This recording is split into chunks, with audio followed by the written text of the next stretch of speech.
So when I learned that this project was understanding my communication style, I'm really excited about it. I love personality tests. I love them. I take them all the time. So at work, you may have taken maybe Hogan or Myers-Briggs or DISC, or Janelle does Strength Finders, our Janelle here. Or I even like the silly ones like on Facebook. So when I look at the Facebook one, there's one that says, what is the color of your personality? Well, I have to know what the color of my personality is, come on. So I answer each question and I click next and anticipating every time I go through, because I want to know, is my personality purple or is it yellow? I need to know these things. But the reason for this is it helps me understand different layers of my personality. I think that's very fascinating. So the fact that I had to take a test to learn what my communication style is for this goes right along with that.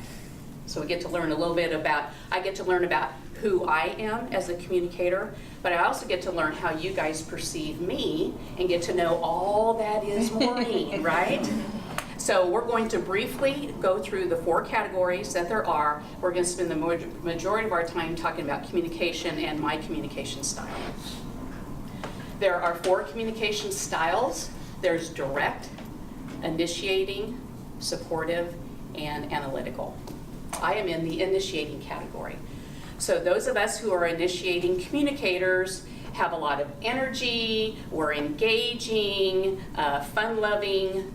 Those are all sound really great, right? So it's like, hey, this is a great thing.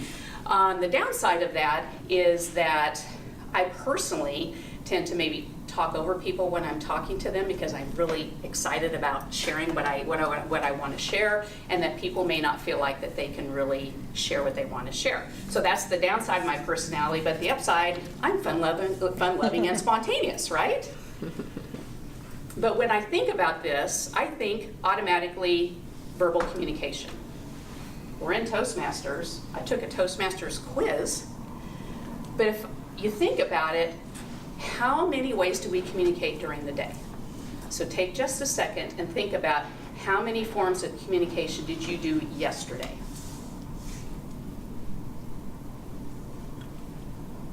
Did you think about email? Did you think about talking to someone on the phone, talking to someone face-to-face? Did you think about texting, maybe posting something on Facebook, or even maybe you gave a presentation? That's a lot of different venues in how we communicate. And if you look at the pictures, half of those are verbal, but the rest are not. And that's probably not an indication of really how much verbal communication we have. We probably do more outside of verbal communication. So let's go back to my personality. Again, fun-loving, spontaneous, etc. And so verbal communication is really in my wheelhouse, right? Because my energy comes out with that. But how do you show energy when you're writing, business writing specifically? How do you show your energy? Or how do you do it just testing, etc.? So what I have found, what I do is I love the exclamation point.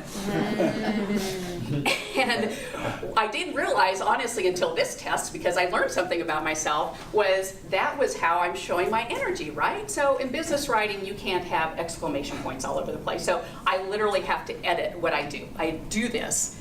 But if you see me on social media or something else, they are all over the place. So you just know that because that's where I can get out my expressiveness. But this topic really fascinates me, communication, because think about the last decade, how much communication has changed in ways that we can communicate. And just think about what the next decade is going to bring.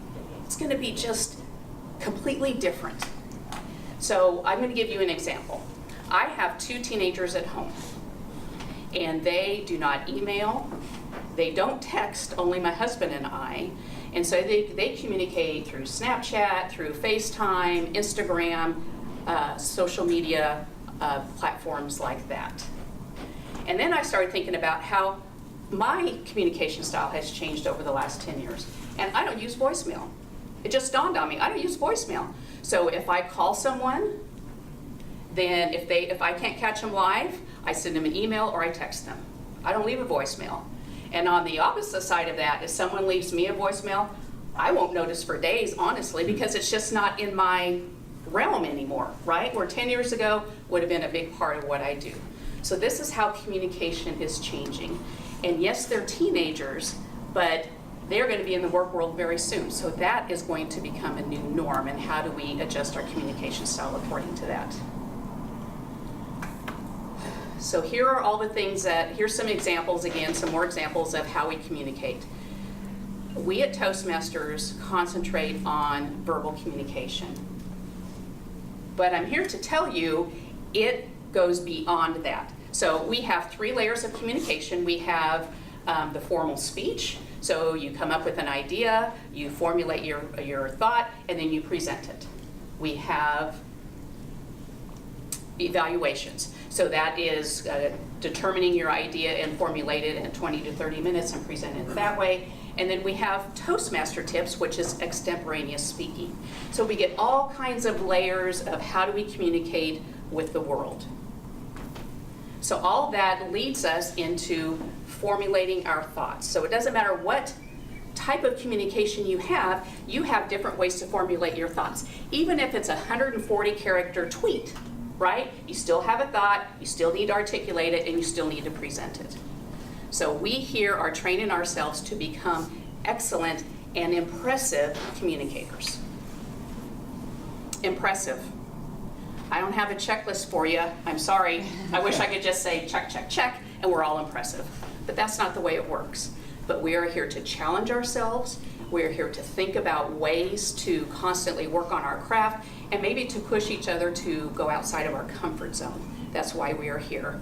So if you're giving a presentation to a group, you know that you are constantly fighting this. Everyone is resisting the urge to look at their phone. So how do you keep that engaged? Think about your personality style, think about your communication style, and how you can do that. So I'm going to show you a way to encapsulate my personality, which is fun-loving and energetic and spontaneous, with a short clip. I'm going to leave you with this. So think about ways, as I said, think about ways that you can expand the way you are presenting and engage the audience so they stay engaged with you. And I did consult my local teenager, which is my daughter Reese, and we figured out a way to show you maybe a little clip of what my personality is like.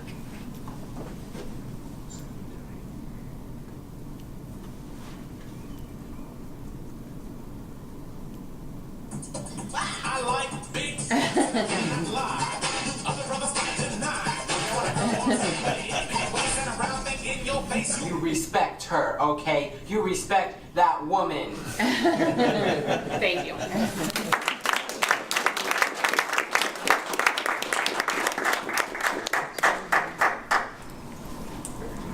Thank you, Maureen. How about another round?